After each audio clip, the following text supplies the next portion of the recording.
All right. Hello, Hi, everyone. Hi, everyone. This is Dr. Natasha. Hi, it's Neeyaz.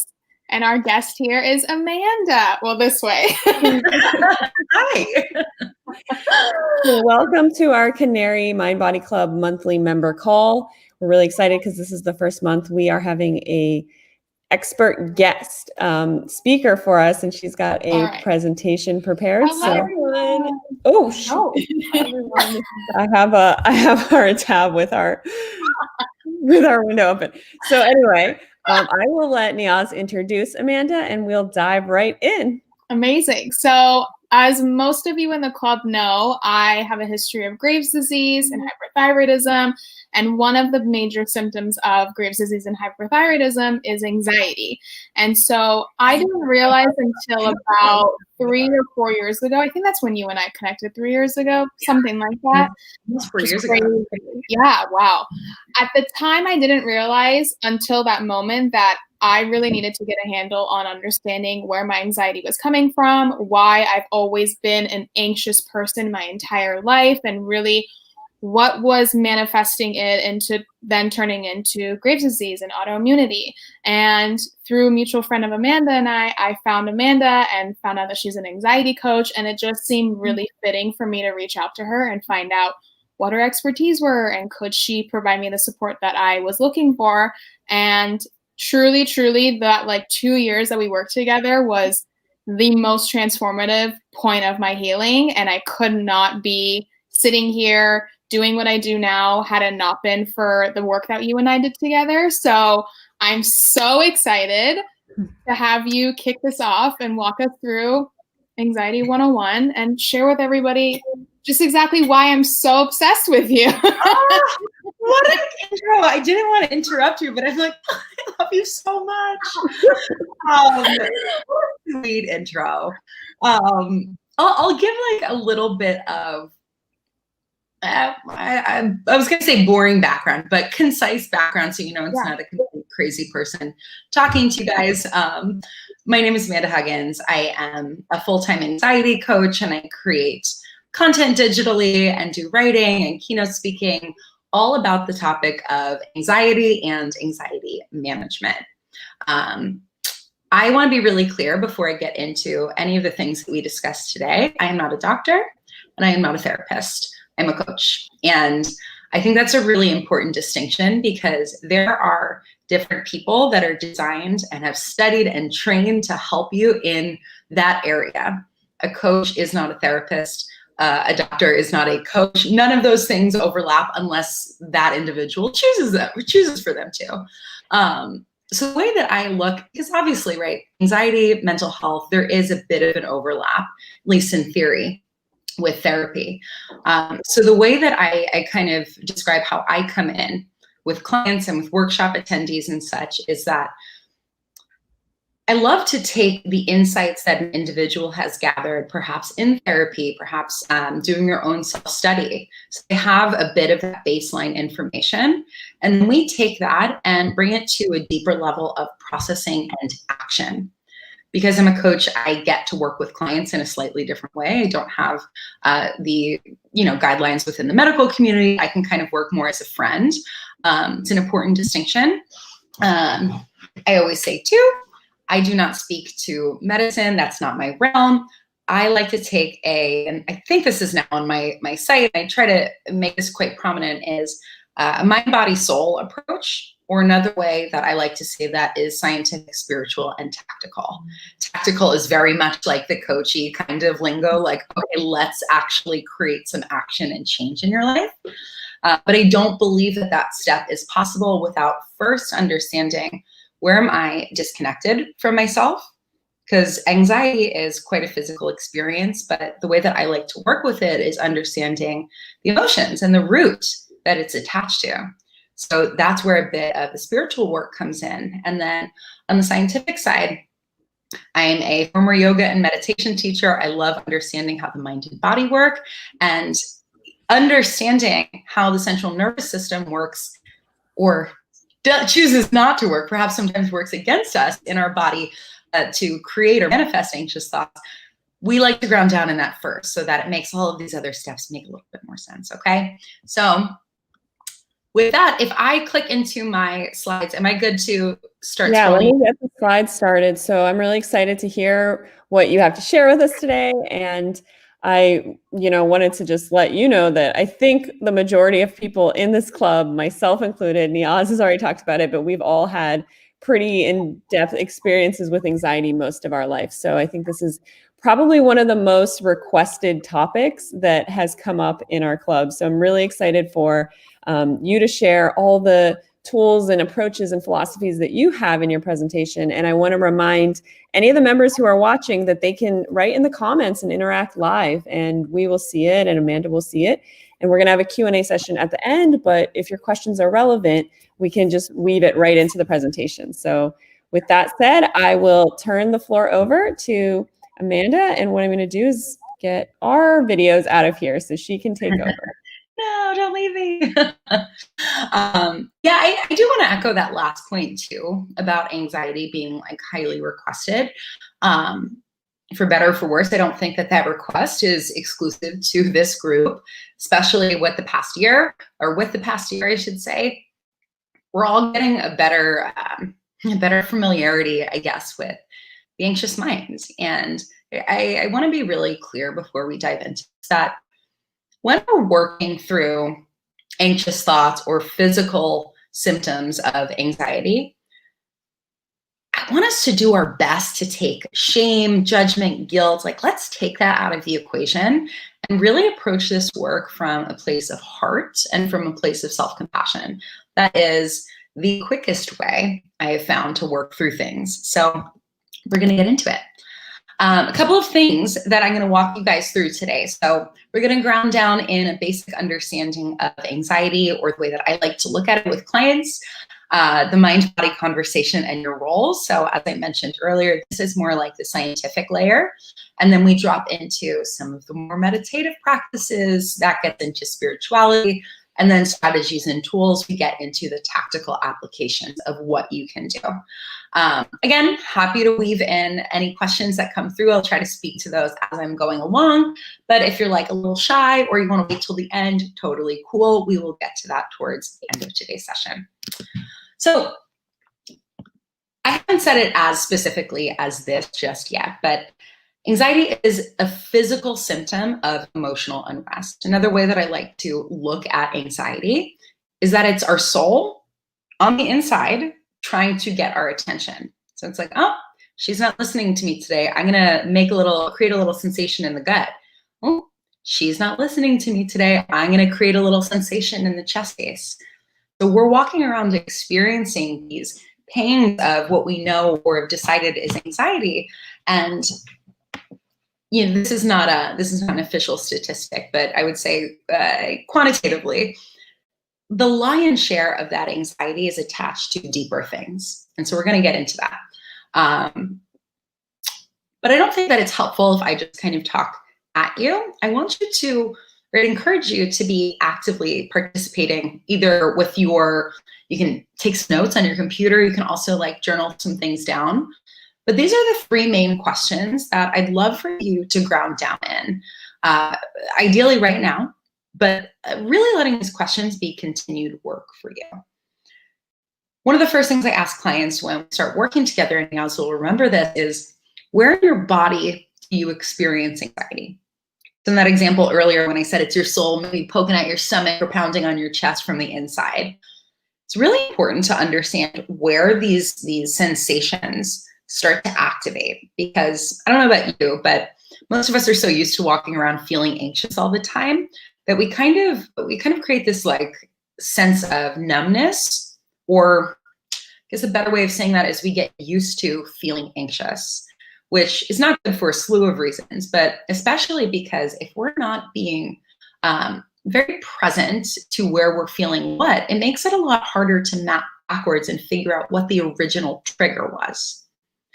So to say that in different words, when I was exploring this question, and Neeyaz can probably speak to this with herself as well, I thought that I just was anxious, period. I didn't really have another definition for it. When I started to pay attention to my body, I noticed that my early 20s, financial anxiety, I would feel like a really, really tight tension in the chest. When it was career, it was more of this like heaviness or pit in the stomach. When it was relationship related, it was like more pain in the heart and more like almost punching, I suppose, in the gut, usually paired with some other physical symptoms as well, whether that was lethargy or a headache or what have you. But as I became more present to that, I started to realize, wow, I have different types of anxiety all speaking to me in my body right now. This question is important because I was just talking to someone yesterday who was like, I just woke up and I had so much anxiety and I didn't know where it came from.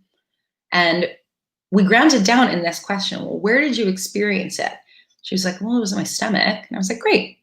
Think about when you most experienced that. Where are you? For her, it's always at work.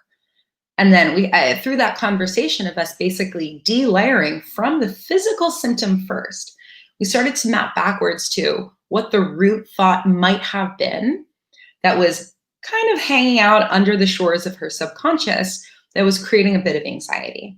So this in itself is an exercise that you could spend weeks on if you wanted to, but we can also plus that up with these other two questions. The next one being probably an obvious question, but what are your triggers? And I always love this question because usually we have like our main triggers. And in the example I shared, it was finances, relationship, career. And I think that spans for most people at different points in time anyway. Those seem to be the big buckets. However, I'd encourage you to get even more specific about what those triggers are. Is it when you get certain emails that are associated with one bank account? Or is it when you see a certain person because they remind you of blah, blah, blah, blah, blah? I want to be clear, we're not asking this question to create space for rumination. And we're certainly not in, at least I'm not in the game of turning ourselves into a bubble boy or bubble girl and pulling away from the world so that we don't get triggered by these things. That's not it. We want to understand and call out these triggers so that we can really start to get familiar with the frequency that they come up and start to practice readjusting when we are faced with those triggers. So in other words, instead of dropping into avoidance of these things or pretending that they're not there altogether, we can actively call them out and say, okay, here's my area for opportunity. I'm going to say the word opportunity perhaps quite a bit today, we'll see, but I don't like to look at anxiety as a problem. Okay, it is not a problem. It means that you are human. And when we're triggered by something, this might seem a little counterintuitive, but there's actually a little space for gratitude. It's like, okay, cool. This is something that I'm not fully comfortable with yet. I get the opportunity over the next day, week, month, years, because sometimes anxiety work takes a long time. That's okay. But you get the opportunity to work with these triggers and walk away stronger from them. Okay, so that gratitude might be a little bit far reaching if you're early to anxiety work. That's okay, but hold some space for that to be a potential. And then this last question, this is another getting to know yourself question. When I am triggered, what are my patterns? So I want you to look at what your patterns are emotionally, right? Do you shut down? Do you go into the negative rabbit hole? Do you snap at people? Those are mine. I'm calling myself out here. And then what are your patterns physically? So for me, it was a lot of lethargy. It was canceling plans, staying on the couch. I would also sometimes overwork out because I was like quite literally trying to run away from my thoughts. Again, with a question like this, we're just trying to ground down in what our standard behaviors are when we are meeting anxiety. This pattern question is interesting too, because it shares a similar thread to that question about where do you experience it. With that question, we can use the physical cues to kind of map backwards and find potentially what the root of our anxiety is in that moment. Patterns also allow us to map backwards because oftentimes, I've said this, Neeyaz knows this phrase, the smarter you are, the harder you are. The harder this can be, I should say. The smarter you are, the harder this can be. Meaning the more intelligent you are about recognizing, I'm self-aware, I know that this is my pattern, I know that this is my anxiety, I'll work through it. We compartmentalize. And so we can logic our way out of working through and to the root of the problem, root of the opportunity. I'm editing my language. So let's say, I'll call myself out as the example. I was very good at compartmentalizing and saying, I'm fine, I'm fine, I'm fine. It's all. And what would happen is I would be 2 weeks into being in a hyper anxiety response state where I'm saying no to a bunch of people, but I'm like powering through. And if I had a bit more self-awareness at that period of time, I could have stopped and said, wow, I am in the middle of exhibiting patterns that I know I exhibit when I'm triggered. Let me pause here. Let me start to go into the feeling rather than to work out of it or try to avoid it altogether. So you can use these basically as context clues. So now that we have some of this information, right, let's talk about what happens. And I call it the spin cycle. You've probably heard that before too. So when we're triggered, I might use the word triggered or activated interchangeably. So when we're in a state of activation, it feels like you get triggered basically instantaneously, right? It's like you read a text and all of a sudden now you're anxious. You thought about something, all of a sudden you're anxious. And it feels like it happens in a split second. There's no room for control there. It is a tight chain of events. However, we have more control in that chain of events than we give ourselves credit for. And so I want to talk about what that actually looks like so that we can begin to kind of cut in on that mind-body conversation. Okay, so you can follow along with this flow chart. I'll keep my cursor on the particular icons. So the first stage is observation. I use the example of you read a text. So when you are reading this text that for whatever reason has made you anxious, that act is neutral. You are observing or taking in information. That's it. It is a neutral act. But once that information lands in the mind starts to assign a good or a bad or a safe or an unsafe label to it. And with anxiety, when it assigns a bad or an unsafe label, all of a sudden, we start to feel sensation in our body. Okay, that's that first and third question from the previous slide. Where do you feel it in your body? What are the patterns that start happening physically? And so what happens is when our body starts to get into a reactive state, our heart rate increases. Now, what happens when our heart rate increases? In this case, we're dropped into fight or flight. I want to pause here for a second.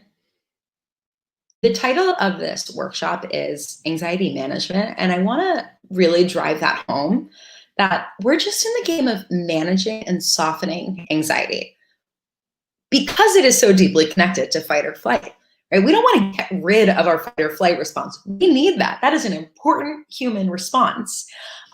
We've got to thank our central nervous system for being able to do that. The obstacle that we run into now is that most of our triggers are psychosocial, meaning it's things we've made up in our head, or they're coming from a story we've told ourselves. It's not actually a threat to our safety. But it doesn't matter because the mind and the body have interpreted it as a threat, and now we're in the stress response. Okay, so when our heart rate starts to increase, it sends freak out signals to the brain. That is not the clinical term. And our brain receives this and says, okay, something is wrong. So now we start the line of thought that something is wrong. And that's this next icon right here. So we're thinking, okay, well, it's connected to this, it's connected to that. This is the rumination phase. And once we're ruminating for a while, we start to land in a feeling or an identity. That is the next phase. So typically this looks like, I am so dumb. I am so mad at myself. I am whatever. So now we've assigned a feeling or a deeper meaning that we've personalized to this anxious trigger. And once we're locked into that feeling or that identification state, we start showing up from that state. We start showing up more reactively. I think the classic example is, are you mad at me? Like, have you ever had, maybe you've been this person who's like, I feel like everyone hates me right now. Maybe a friend didn't respond to your text. So you observe that she didn't respond to you. You start to get the pit in your stomach. You start rationalizing why she didn't respond to you. Oh, it's because I suck. It's because she hates me. And then all of a sudden, you start showing up as if she does hate you. That's this reactivity stage. okay? This is where it gets really tricky because we can unintentionally create the exact anxiety-inducing situation that we wanted to avoid altogether. So this is the typical cycle. I know that I can't see your faces. Normally I would say like show of hands or take a guess where you can interrupt. There's one main starting place where we can interrupt this cycle, okay? It is in the sensation phase. It is in the sensation phase. So I can actually lay this out in an example. Let's say I'm walking down the street and I get a calendar notification. This happened yesterday. Got a calendar notification that a meeting was rescheduled and I was going to be late to the meeting. So I start to go into immediate panic mode because it was an important meeting. And I had to catch myself because I knew what that was going to lead into. If I went through this whole cycle, it was going to be, I'm irresponsible, I'm going to lose this opportunity, I'm this, I'm that, super negative, super judgmental. So I caught the feeling, felt it in my chest. In that moment, the only thing or the first thing that you need to remember, your job is to get the heart rate back under control. And I know that it's so frustrating if you're anxious and someone says, oh, just breathe. It's annoying to hear that. But there's so much truth to it. There is, it's the most important thing that you can do. So there's a little nerve that sits next to our heart. It's called the vagus nerve. And when we take deep exhales, it stimulates that nerve. And that nerve releases this tranquilizing substance called vagus off onto the heart. It asks the heart to beat slower. So when our heart starts to beat at a less frenetic pace, all of a sudden it's sending less of those freak out signals to the brain, which then means there's more space within our conscious and subconscious mind to choose better thoughts, to not allow ourselves to go down the rabbit hole. We're going to talk about that piece in a moment. But for this slide, I want you to remember the first place where you can interrupt the onset feeling of anxiety is to stop, get hyper present, and just breathe. I'm going to share some breathing exercises with you as well. So, I actually can't remember where, we're going to do the breathing exercises at the end. So I know that it feels like anxiety is out of our control, right? But it's not fully at least. Observation is the first place. And that's the getting to know you questions. Where do I feel it? Then dropping into this conscious idea of control is when I have the sensations in my body, I am going to start engaging in self-soothing. I am going to really do my best, my number one job, to bring the heart rate under control, okay? Now, from that state, that's where this third bullet, we get to work with the information there, okay? Because it's incredibly important and helpful to get the heart rate under control, but if we don't have an idea of where we want to direct the mind next, there's a high likelihood we're going to default back to that negative or anxious thought cycle. And this is not because we are bad or horrible people. Human mind defaults to the negative. It's not your fault.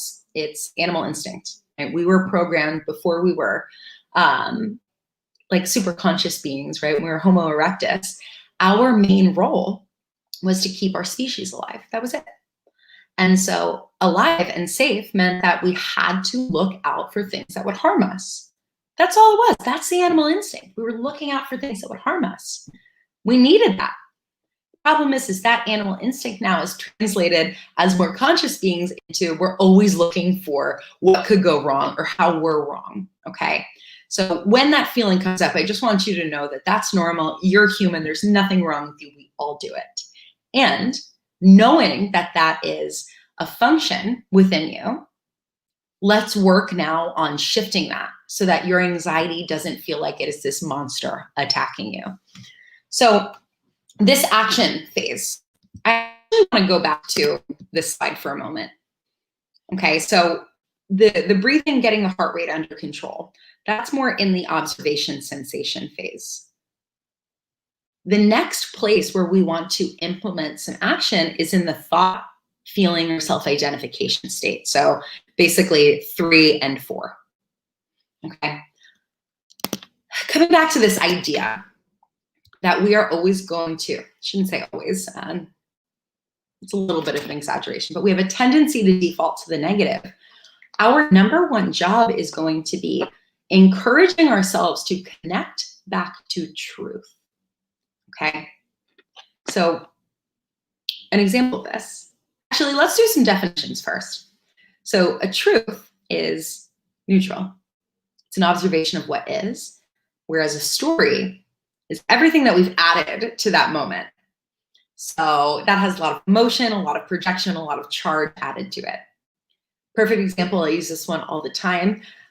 When I was back in the tech industry, it was at a startup where it was very common to do like just days where people would get fired. And we were going through a pretty rough period of time. So I kind of assumed that my job was on the chopping block.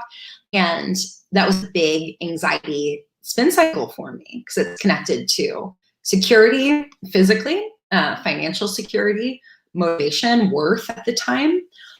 So there was a lot for me that felt like it was riding on that job, which is wild because that job now in retrospect means nothing, but alas, it's great for this example. So one morning, my boss had walked into work and he didn't say hi to me. And the truth in that moment is just that. He didn't say hi to me, right?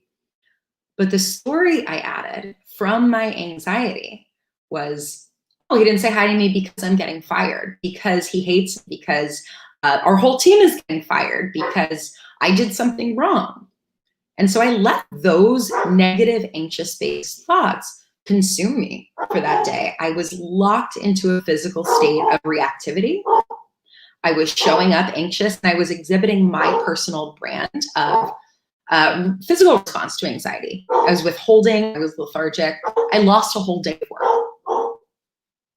You hear my dog barking back. He'll settle. So later that day, my boss had called me into his office and he said, Amanda, I'm so sorry. I didn't say hi to you this morning. I got into a car accident. It had nothing to do with you. I hope you didn't think I was mad at you. And in that moment, it felt like my reality just started to shatter because I realized how much of my day I had lost based on a story, based on an assumption I had created. And I think that's a familiar circumstance, right? So many of us get wrapped up in story, which is really, I mean, it's the rocket fuel for our anxiety. So when we're looking at how do I start to shift my automatic response to anxiety, after you have calmed the central nervous system and taken a couple of deep breaths, again, I'll explain those towards the end. I want you to ask yourself, how can I connect back to truth right now? How can I connect back to truth? What is the truth? And I encourage you to think about it as neutral. This is hard work because we want to find something to grasp onto that's going to create a lot of sensation and drama in our mind and in our body. Your practice is in really, really, really coming back to only what is in front of you right now. No projection, no dwelling or rumination from the past. Okay, so that is one big action step. We're going to talk a little bit more about that in a few slides.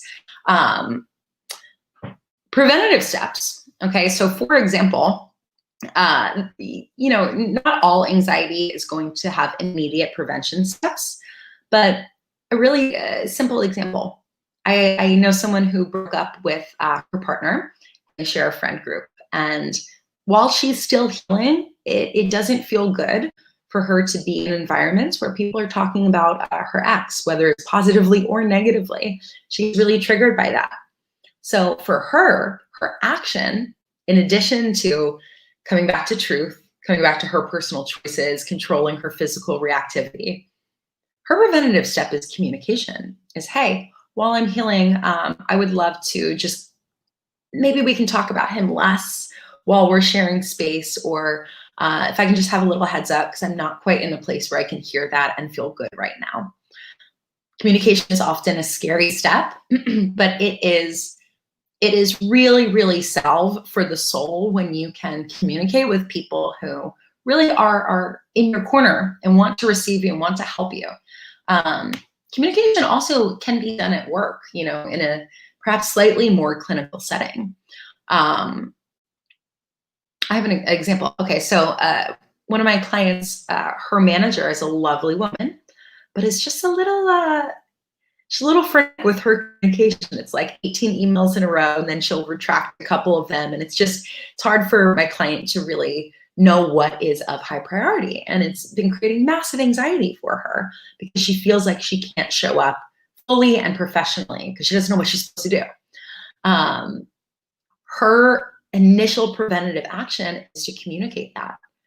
That's work in itself, right? How do I do that gracefully and still remain my own advocate? This is why I say anxiety work is not just an overnight change. It takes weeks or months or even years if we're working on longer term traumas. Just because it might take a little bit of efforting, a little bit of vulnerable communication, a little bit of uncomfortable communication, it does not mean that you should not do it. Please continue to do it. Push yourself a little bit, okay? All right, so we talked about this. So as I mentioned, I wanted to walk you guys through breathing exercises to really bring ourselves into a state of calm, to get the central nervous system under control. So I studied I've taken a couple courses, and I adore the works of Dr. Joe Dispenza and Greg Braden and the Heart Math Institute. And they're a really cool combination of like studying things that happen in the meditative and spiritual space, and also what's happening within the physical body, which is like the center of anxiety work, right? So coherence, I'm not gonna read this entire quote, but I'm gonna use my fingers for a second. So coherence is you want your brain waves and your heart waves, or your heart palpitations, to be in roughly the same type of sync. Now, I wanna pause here.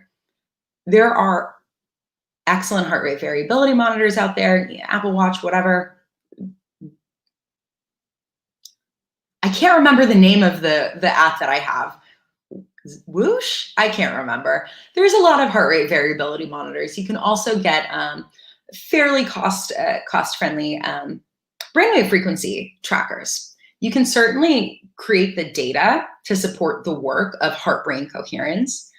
I actually encourage my clients not to go super deep into the data because I don't want it to, at least in the beginning, because I don't want it to cause a fixation, right? If you're like staring incessantly at your heart rate frequency and you're like, oh my God, I'm not in coherence, that's just going to spike your anxiety more, right? So I like to look at this as a little bit more of a visceral or a felt experience. But the goal is basically to keep the mind, or bring the mind back down into a less frenetic thought space, and bring the heart down into a less frenetic physical space. So health and space, that's all we're trying to do.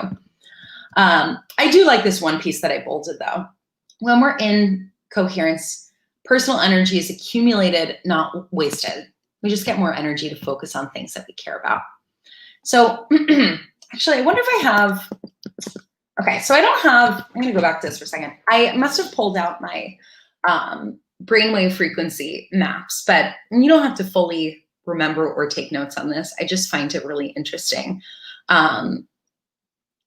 So right now, my brainwave state is very likely in beta, which is high activity, right? If we were gonna map it out on a chart.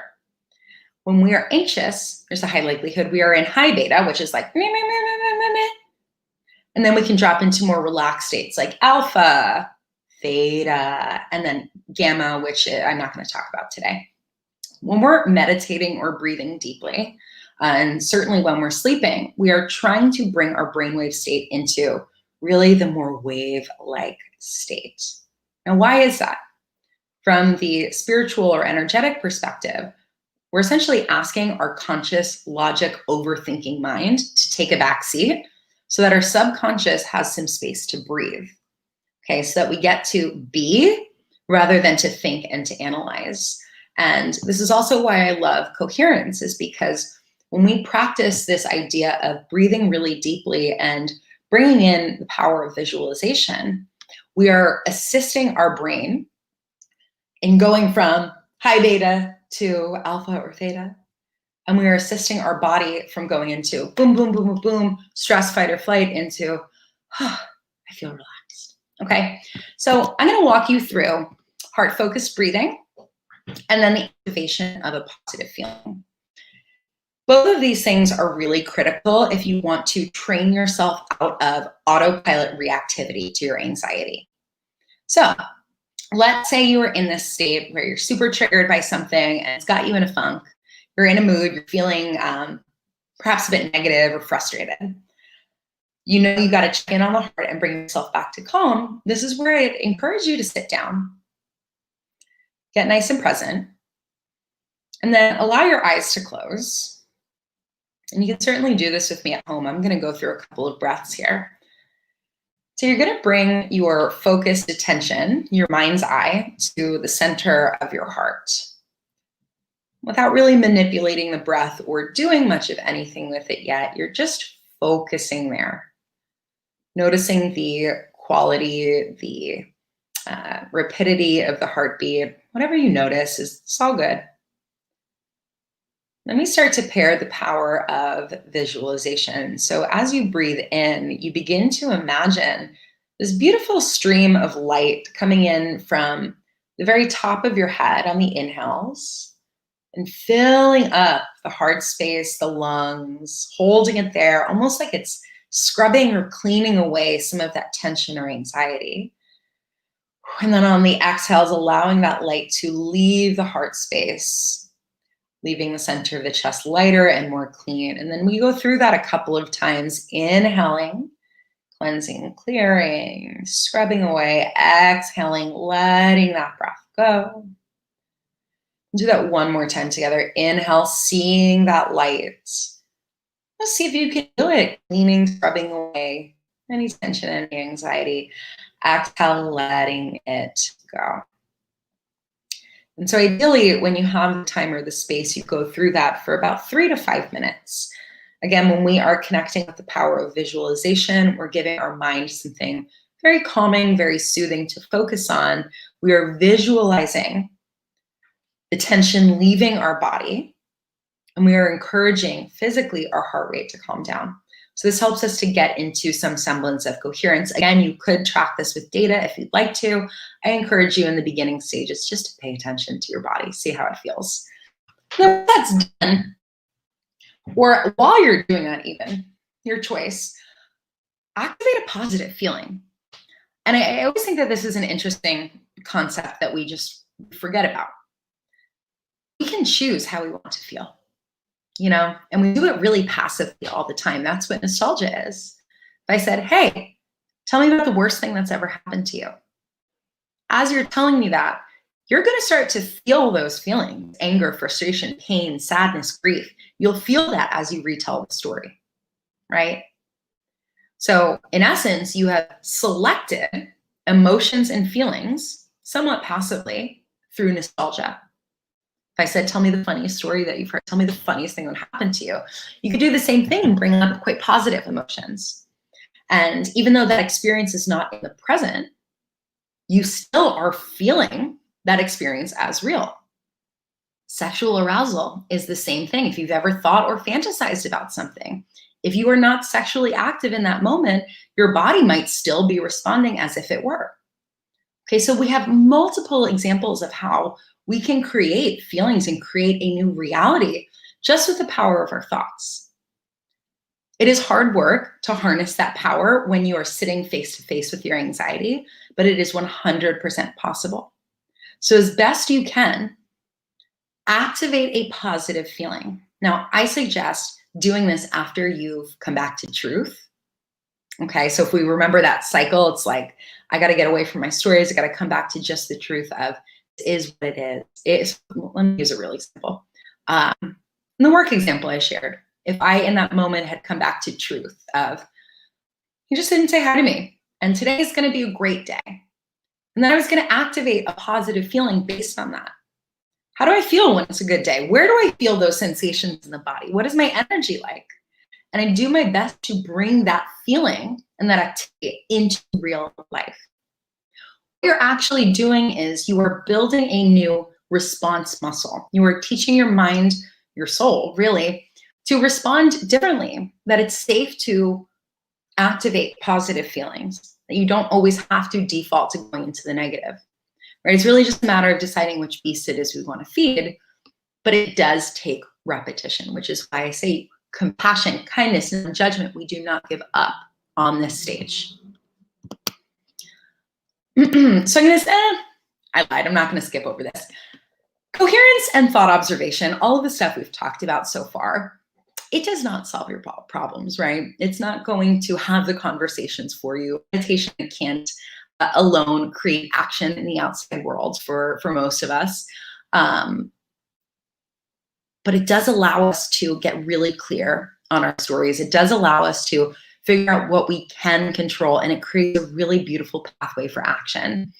And in fact, when we are acting to solve or fix our anxiety without going through these steps, we might be acting from faulty grounding. We have got to come back to ourselves, our stillness, our mind, body, and soul first in order to heal. Yeah, we'll stay on that for a second. So New Year's is oddly enough around the corner, right? And what is the number one thing people do? New Year's resolutions. I want to lose weight. I want to lose weight. I want to go on a diet. Okay, fine, but why? What is your why? And I find, and I'll call myself out, a former me, healing my body dysmorphia, I was addicted to crash dieting. And it was crash because I never had a why. I never had a reason why I wanted to do it that was meaningful. I want to look better, but I had no why. This work, especially when we're looking at how to shift our emotional state, we've got to have a good why. Because otherwise, this hard work is just going to feel like you're trudging through the mud. So when you think about what is my why is it so important for me to take control of and understand more deeply? I suggest that your why is grounded down in how you know you can feel, or how you want to feel, or the person you want to be once you have navigated some of this anxiety. For me, I knew that I was living as a shell of myself. So my why was, I cannot leave this earth without at least trying to become who I think I'm supposed to be. That was a strong enough why, because some of this work, it stinks. It's hard. And then, again, this is where I say compassion, strong why, loving on yourself as you move through sometimes these sticky or frustrating steps. Okay, so I'm going to share some of my favorite strategies or tools. Neeyaz is going to be quite familiar with this, and I can actually create this as a template and share it out with you guys. So I am an organized Virgo, and I like to write things down and see the flow of things very clearly. And when it comes to taking all of the noise in my mind and putting it somewhere, this kind of tracking document essentially really helped me to monitor, understand, and then start to connect back with new truths and new sensations, okay? So you can do this in Google Docs. You can also do this in a different format in your journal, but you create a map of your triggers and where you feel that in the body. What is the story that you normally go to? And what is the truth instead? Right? What is the truth instead?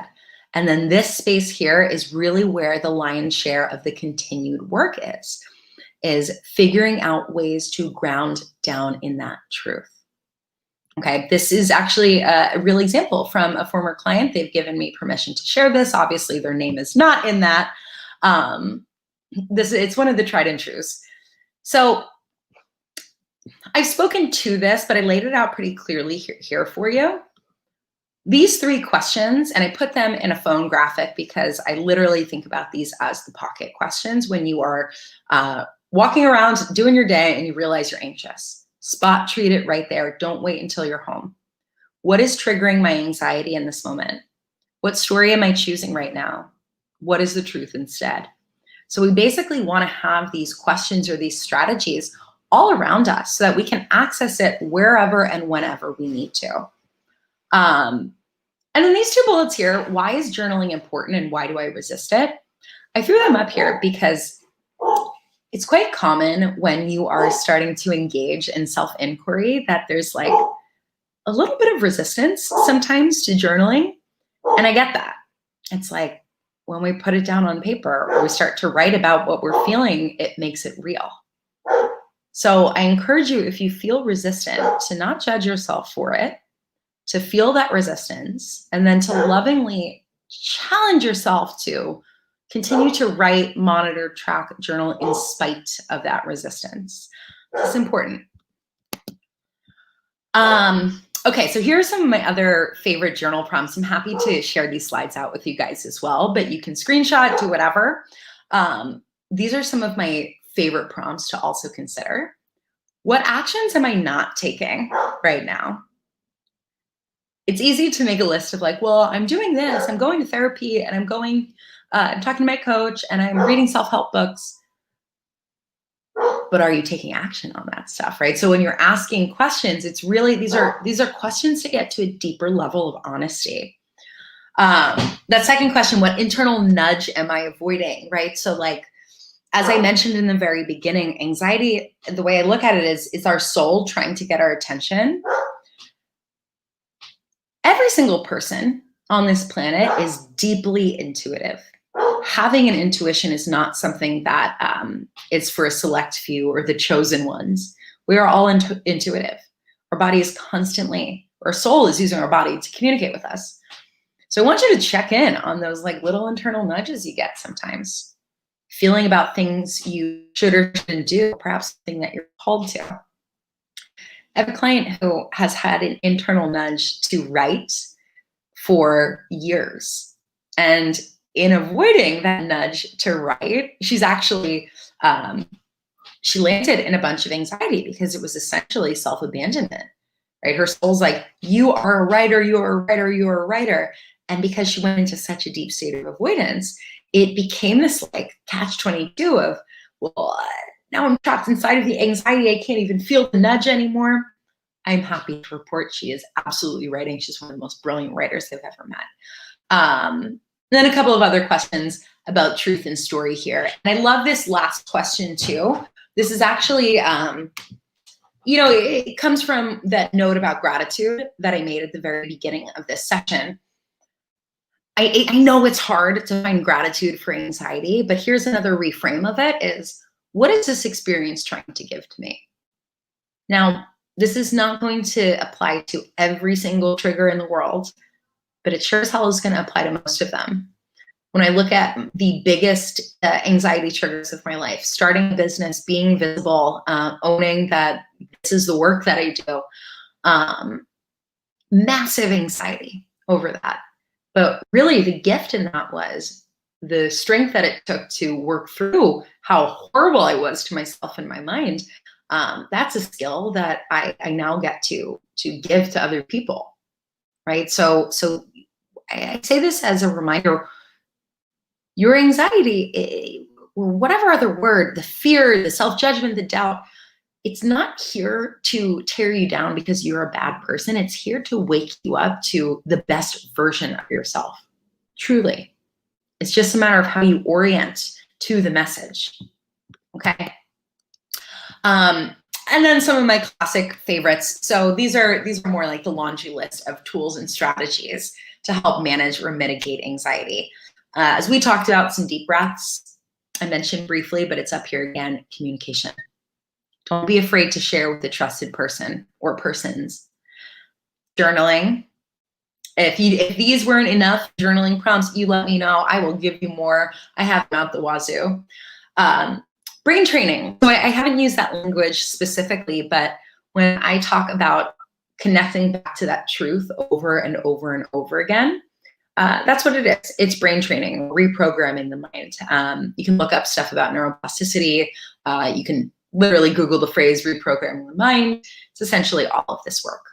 And it's a derivative of a practice in traditional psychology called negative thought replacement, which is the method for reducing the amount of depressive or anxious thoughts that a person has by choosing actively positive thoughts. So it's real across all different industries. It works. It's just that it's tedious. I'll be the first to tell you, but we can make it fun. Walk and talk. So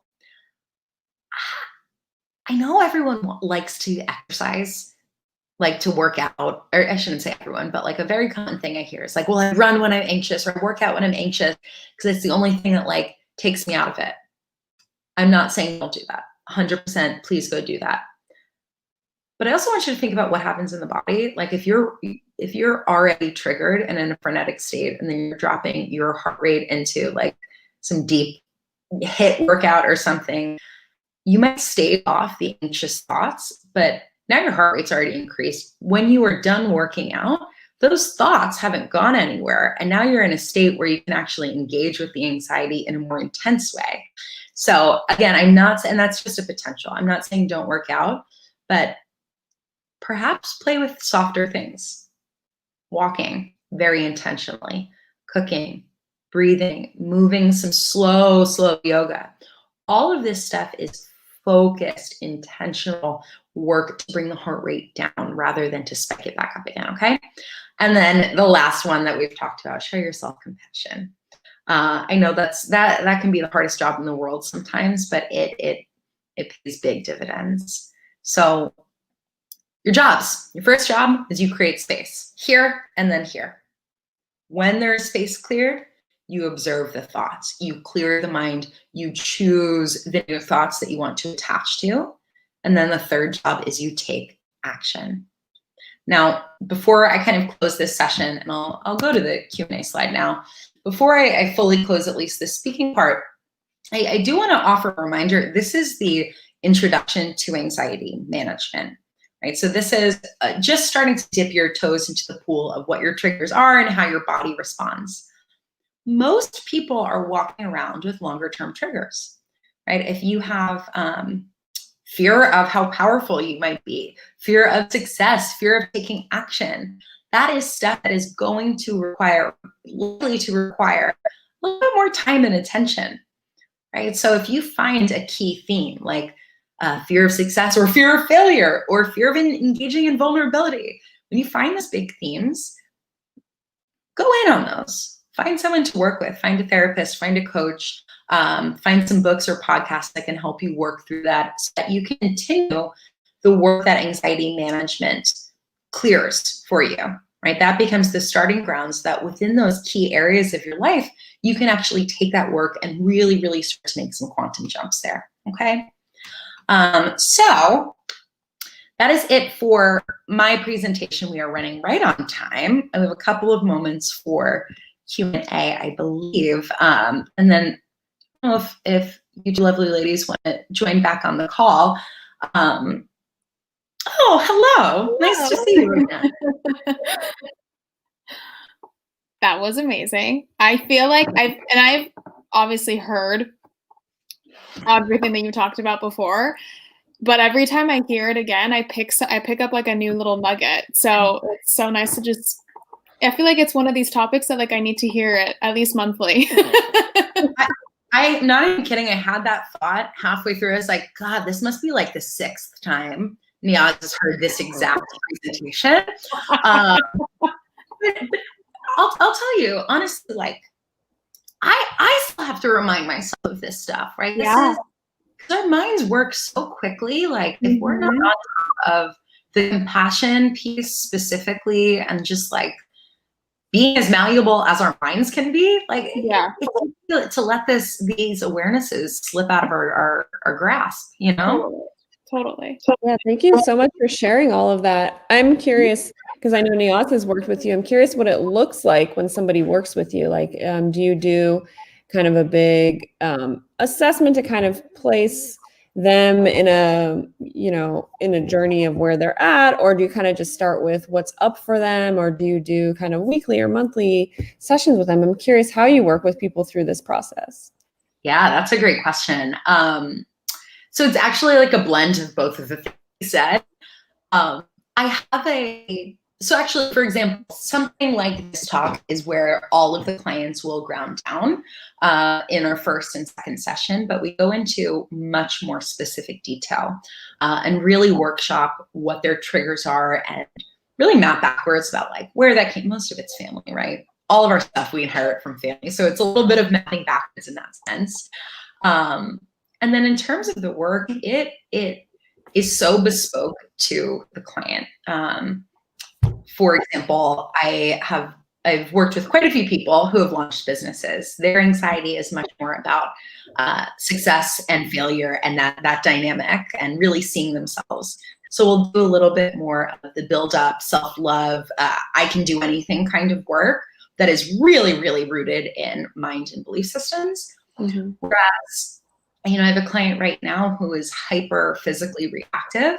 And we've spent about 3 months just on physically training himself to come to some sort of homeostasis.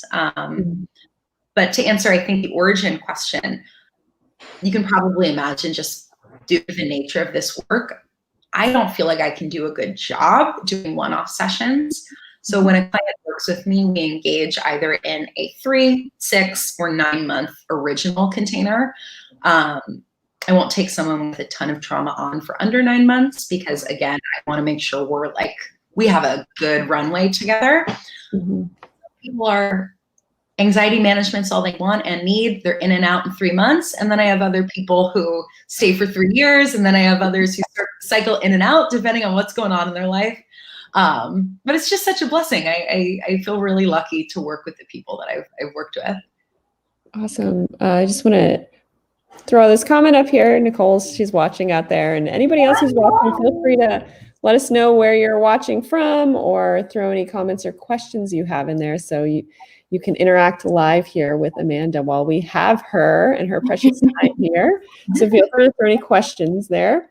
Neeyaz, do you have questions? I love asking you this question because I feel like your answer changes every now and then, but maybe it hasn't. But what's a go-to affirmation or mantra that you love to help relieve anxiety? So, yes, that question, my answer to that question does change all the time. Let's do some definition. I didn't talk a ton about mantras, actually. Whether we use the term mantra or affirmation, that is quite similar work to what I was talking about with brain training or choosing truth. Typically with mantras, we're making that truth a bit more expansive about ourselves and our power and really how we see ourselves.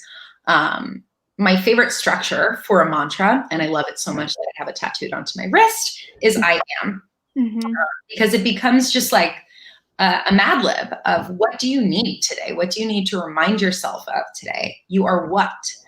And I typically say, like, if you feel like you are unlovable and unworthy, it's I am lovable and worthy. Stay with that until you feel those feelings. And again, this is where that sensory recollection comes into play. It might take a while to bring that up, and that's okay. I'm only asking for a flicker of feeling for that to start to solidify. But my mantra du jour, especially in light of what feels like it might be round 2 of lockdown looming, whether that happens or not, is I am safe. And I find that safety, whether we're looking at this in the literal sense or we're looking at it from the chakra system, root chakra, grounding, security, all of that good stuff, safety is what is really needed right now when there's so many variables that feel like, they're variables, they're deeply out of our control. So when we come back to this idea of I am safe, you're really bringing the focus inward on, well, I within myself, I as a being, I can be safe in me. I trust me. I know no matter what happens, I will be okay. And the more we can ground down in that, it really can start to shave the edges off of some of that more spiky anxiety that we feel. I love that. We have another comment here from Kelly. She's enjoyed the presentation and took a bunch of notes. So she's just thanking you. And Heather had a question. Yeah, Heather has a great question if you want to read that, Neeyaz. It's been excellent. Is there a device you would really recommend to have objective feedback on how we are doing? Heart math with maybe Apple Watch or Inner Balance? I would love a recommendation. So that's a great question, Heather. If you go on Heart Math website, they have a bunch of different tools. There's a lot that are designed for clinicians. I actually just ordered something the other day. So I can't speak to that since I haven't used it yet. But I trust everything that they do, at least so far. I would say keep it very simple. Keep it simple to an Apple Watch for your heart rate variability. And then with brainwave frequencies, there's I forget which one I have. It's the meditation app where you hear chirping in the background, but I gotta be honest with you, I find those very distracting. And I think that I'm going to get real esoteric for a second, but we're so attached to technology, and I love technology. They're incredible tools to help us learn about ourselves, but maybe just choose one. Just choose the heart rate variability and let the more subtle, perhaps more powerful focus about the mind be experiential, right? And you track it or map it is based on feeling rather than data. And I'm not saying, again, I am very, very much a Virgo. I love data. I have spreadsheets and numbers all behind me. However, when it comes to anxiety work, I always just say go with feeling first. Awesome. And if I know you mentioned there was like apps or devices, if you remember the names of them or look them up later, we can always add them to the member portal. So you guys can always check the recording of this, watch it again. And I think Amanda offered to share her slide deck as well with that template. So we'll have all of that uploaded into the member portal so you guys can download there. And any updates on these app names or devices, if we have anything, we'll put that all I'm there. gonna Google it. I promise you. I can't remember. I'm gonna have to text my mom. She'll know. I love it.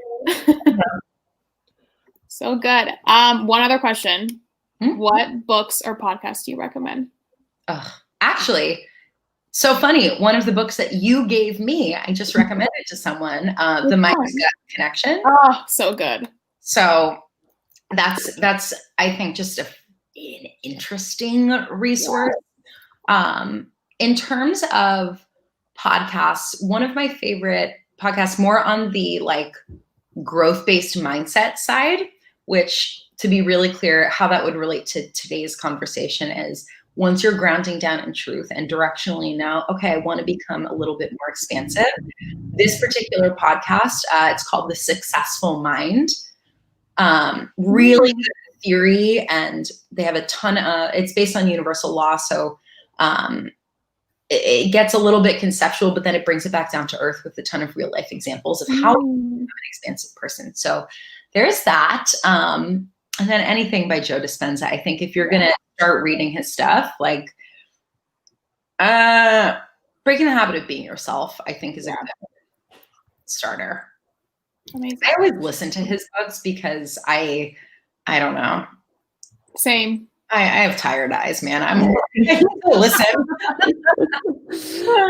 He also speaks with like such conviction that like I want to hear it in his. It just drives the message a lot deeper. 100%. Yeah. So Heather's just thanking you for your recommendations, and she says I usually have a better sense, but I'm stuck in fight or flight with POTS dysautonomia. So it's been really hard to get tuned in. So I think that's why she's looking for some devices or data, and I think that's a really great approach when you've tried stuff or you feel a little bit disconnected, to find ways to like root back down in that. Yes. And you know what, Heather, I just thought of something else that is immediately accessible and free, binaural beats. So if you look, I guess Neeyaz, you can type that into the chat or now. BINAAURAL, binaural. Basically what's happening is, so it's just going to sound like kind of trancey music.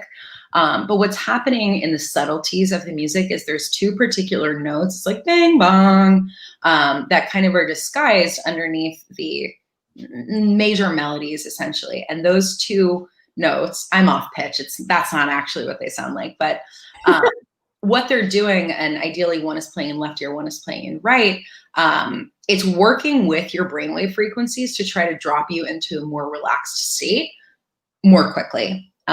So they have them for everything, for focus, for sleep. You can just do a general one, but Spotify has like millions of them.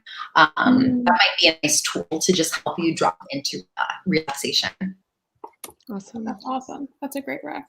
Yeah, thank you so much for sharing that. And again, this recording will be up for you guys to rewatch, or if you missed a spot or want to take notes, and we'll get the downloads for you with the presentation slide deck and a mini guide, which we're going to dive into everything that Amanda shared with us today and any extra tips or tricks that Neeyaz and I have come across in our journeys with anxiety as well. So we also have all of Amanda's contact information, her social accounts, and her website and everything. So definitely follow her there and stay up to date with all these different approaches of how you can use mind-body medicine for anxiety and for feeling more grounded in yourself. Thank you so much, Amanda, for being here. That was really awesome. Thank you guys for having me. It was great to talk with everyone. Yeah, it was really great to have you. And if you guys have any questions, you can always reach out to us. You can find Amanda on her social accounts or leave comments in our member portal. And do you want to give us your social accounts? Because I know it's different for TikTok and Instagram, right?